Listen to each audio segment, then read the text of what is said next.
Hi, welcome back to your move of the week. Today we're going to talk about perfect planks. So the planks are an exercise that many people have a love-hate relationship with, but strengthening that core is so important, not just to your exercise time, but also throughout life. Having good posture when you're walking, driving, sitting over your computer, picking up your kids or grandkids. So let's take a minute and talk about what makes a great plank. So to get into plank position, you're going to start with your hands about shoulder width apart, right? So shoulder width apart. And I want you to just let them drop to the floor right underneath those shoulders, right? So when I say right underneath, I don't mean just width-wise, but also from the side. I don't want to see them out here, right? Right underneath those shoulders.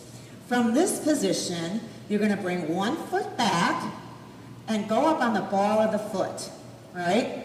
Go ahead and tuck that tailbone under just a little bit to lock and load. And then the last piece of the movement is to make sure that your neck is in alignment with the rest of your spine. So you can't see it if I'm looking at the camera, so I'm looking over here, right?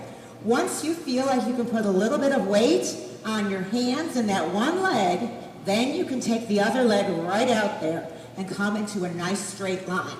So if you look from the top of my head, through my neck, upper back, lower back, all the way through my legs, all the way to the ball of the foot, it's a nice straight line. If you are needing to modify that, maybe you're not ready for a full plank yet, what you're going to do is take that leg out, right, and just kind of lift up a little, right? Just lift up, maybe 10 seconds, as long as you can. Lift up and hold it, release it, right?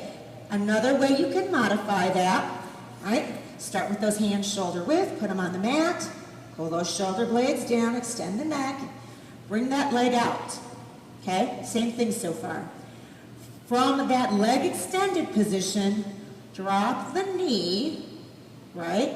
Then bring the other knee back to meet it. You can have point or flex here. You can cross them. And then just drop those hips a little bit. And I'm not even dropping them so much as I'm tucking my glutes under, right? Let me review that one, all right? So from hands and knees, straight out, tuck the glutes, drop the knee, bring the other knee back, adjust the glutes one more time. Make sense?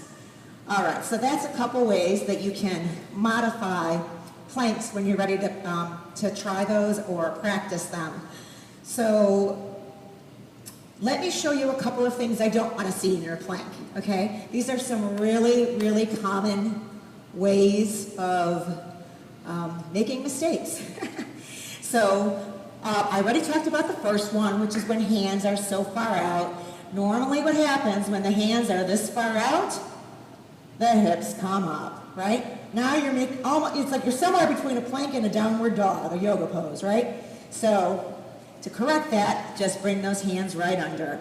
Another mistake I see, kind of the same thing, where you start here, and then the hips start going up. And somehow you do end up in that same weird mixture of a move, right? So, hands right under the shoulders, extend one leg, tuck it under. Feel if you can support yourself, put the other leg back. If you can't, drop to your knees, okay? If you have any wrist issues, you can do this on your forearms, right? So when we do, whether we're doing a hand plank or a forearm plank, what I like is to have hands, fingers, here you can see them up there, jazz hands, nice wide fingers, right? That gives you a little bit more solid base, and then you can, if you come in a little bit more on the fingers, it spreads out the pressure, it takes a little pressure off the wrist, okay? That's if you're on your hands. If you need a little bit more relief in your wrists, and you're coming to your forearms, I still want those hands in that nice, wide, and balanced position.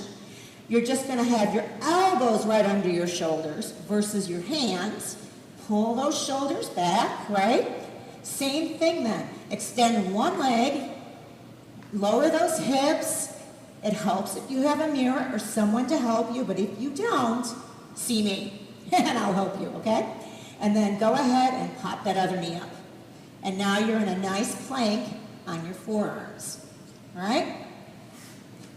And one last thing, as you're practicing these, if you have any tightness in your lower back, you may feel it.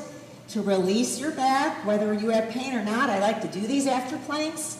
We do a child pose. Feet are together, knees are apart, and sit back on your heels. Maybe you can only come here, that's fine, wherever you are. And then just walk those hands out as low as you can, and relax.